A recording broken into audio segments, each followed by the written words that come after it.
ओम उमा महेश्वराय नमः। हमारे YouTube channel पर आप सभी दोस्तों का हार्दिक स्वागत है। सावन सोमवार की आप सभी को ढेर सारी शुभकामनाएं।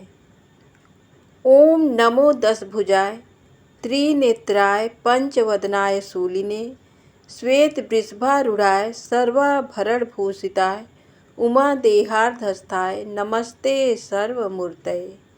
जय भोलेनाथ। दोस्तों, सावन का आज पहला सोमवार है। सोमवार का व्रत सावन में सभी लोग रखते हैं। व्रत के साथ कथा अवश्य सुननी चाहिए, तभी व्रत का पूर्ण फल लाभ मिलता है। आइए आज 16 सोमवार व्रत की कथा सुनते हैं। एक समय श्री महादेव जी पार्वती जी के साथ भ्रमण करते हुए मृत्युलोक में अमरावती नगरी में आए। वहाँ के राजा ने शिव मंदिर बनवाया था, जो कि अत्यंत भव्य एवं रमणीक तथा मन को शांति पहुँचाने वाला था। भ्रमण करते समय शिव पार्वती भी वहाँ ठहर गए। पार्वती जी ने कहा, हे नाथ, आइए आज इसी स्थान पर चौसर पासे खेलें। खेल प्रारंभ हुआ। शिव जी कहने लगे, मैं जीतूंगा। इस प्रकार उनकी आपस में वार्तालाप होने लगी। उस समय पुजारी जी पूजा करने आए। पार्वती जी ने पूछा, पुजारी जी बताइए, जीत किसकी होगी? पुजारी जी बोले, इस खेल में महादेव जी के समान कोई दूसरा पारंगत नहीं हो सकता, इसलिए महादेव जी ही ये बाजी जीतेंगे। परंतु हुआ उल्टा, जीत पार्वती जी की हुई।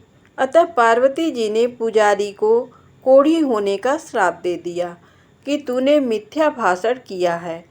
अब तो पुजारी कोढ़ी हो गया। शिव पार्वती जी दोनों वापस चले गए। कुछ समय पश्चात अप्सराएं पूजा करने आईं। अप्सराओं ने पुजारी के उसके कोढ़ी होने का कारण पूछा।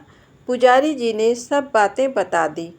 अप्सराएं कहने लगीं, पुजारी जी, आप 16 सोमवार का व्रत करें तो शिवजी प्रसन्न होकर आपका संकट दूर करेंगे। पुजारी जी ने अप्सराओं से व्रत की विधि पूछी। अप्सराओं ने व्रत करने और व्रत के उद्यापन करने की संपूर्ण विधि बता दी। पुजारी ने विधि पूर्वक श्रद्धा भाव से व्रत प्रारंभ किया और अंत में व्रत का उद्यापन भी किया। व्रत के प्रभाव से पुजारी जी रोग मुक्त हो गए। कुछ दिनों बाद शंकर पार्वती जी पुनः उस मंदिर में आए तो पुजारी जी को रोग मुक्त देखकर पार्वती जी ने पूछा, मेरे दिए हुए श्राप से मुक्ति पाने का तुमने कौन सा उपाय किया? पुजारी जी ने कहा, हे माता, अप्सराओं द्वारा बताए गए 16 सोमवार के व्रत करने से मेरा ये कष्ट दूर हुआ है। पार्वती जी ने भी 16 सोमवार का व्रत किया, जिससे उनसे रूठे हुए कार्तिकेय जी भी अपनी माता से प्रसन्न होकर आज्ञाकारी हुए। कार्तिकेय जी ने पूछा, हे माता, क्या कारण है कि मेरा मन सदा आपके चरणों में लगा रहता है? पार्वती जी ने कार्तिकेय को 16 सोमवार के व्रत का महात्म्य तथा विधि बताई। तब कार्तिकेय जी ने भी इस व्रत को किया तो उनका बिछड़ा हुआ मित्र मिल गया। अब मित्र ने भी इस व्रत को अपने विवाह होने की इच्छा से किया।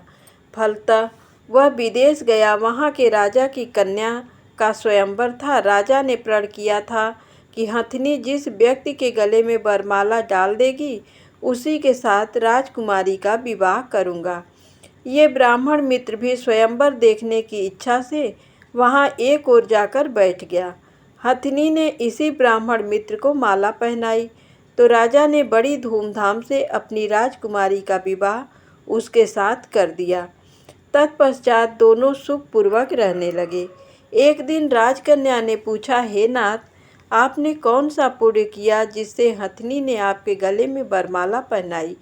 ब्राह्मण पति ने कहा, मैंने कार्तिकेय जी द्वारा बताए अनुसार 16 सोमवार का व्रत पूर्ण विधि विधान सहित श्रद्धा भक्ति से किया, जिसके फल के कारण मुझे तुम्हारे जैसी सौभाग्यशाली पत्नी मिली।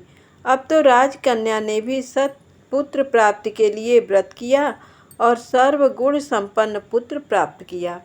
बड़े होकर पुत्र ने भी राज्य प्राप्त की कामना से 16 सोमवार का व्रत किया। राजा के देवलोक होने पर इसी ब्राह्मण कुमार को राजगद्दी मिली, फिर भी वह इस व्रत को करता रहा। एक दिन उसने अपनी पत्नी से पूजा सामग्री शिवालय ले चलने को कहा, परंतु उसने पूजा सामग्री अपनी दासियों द्वारा भिजवा दी। जब राजा ने पूजन समाप्त किया तो आकाशवाणी हुई कि हे राजन, तुम इस पत्नी को त्याग दो, नहीं तो राजपाट से हाथ धोना पड़ेगा। प्रभु की आज्ञा मानकर उसने अपनी पत्नी को महल से निकाल दिया। तब वह अपने भाग्य को कोसती हुई एक बुढ़िया के पास गई और अपना दुखड़ा सुनाया तथा बुढ़िया को बताया, मैं पूजन सामग्री राजा के कहे अनुसार शिवालय में नहीं ले गई और राजा ने मुझे निकाल दिया। बुढ़िया ने कहा, तुझे मेरा काम करना पड़ेगा। उसने स्वीकार कर लिया। तब बुढ़िया ने सूत की गठरी उसके सिर पर रखी और बाजार भेज दिया। रास्ते में आंधी आई तो सिर पर रखी गठरी उड़ गई। बुढ़िया ने डांटकर उसे भगा दिया। अब रानी बुढ़िया के यहाँ से चलते चलते एक आश्रम में पहुंची। गुसाई जी उसे देखते ही समझ गए कि ये उच्च घराने की अबला विपत्ति की मारी है। वे उसे धैर्य बंधाते हुए बोले, बेटी, तू मेरे आश्रम में रह, किसी प्रकार की चिंता मत कर। रानी आश्रम में रहने लगी, परंतु जिस वस्तु को वह हाथ लगाती वह वस्तु खराब हो जाती। ये देखकर गुसाई जी ने पूछा, बेटी, किस देव के अपराध से ऐसा होता है? रानी ने बताया कि मैंने अपने पति की आज्ञा का उल्लंघन किया और शिवालय में पूजन के लिए नहीं गई।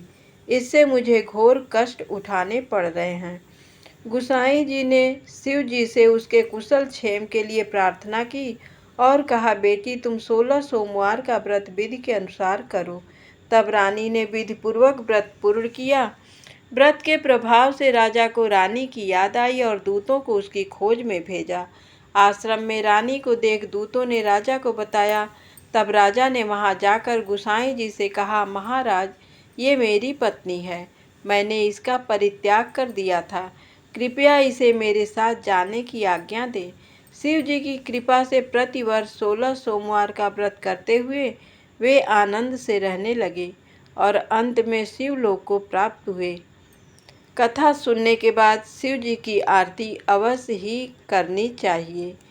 ओम उमा महेश्वराय नमः। धन्यवाद।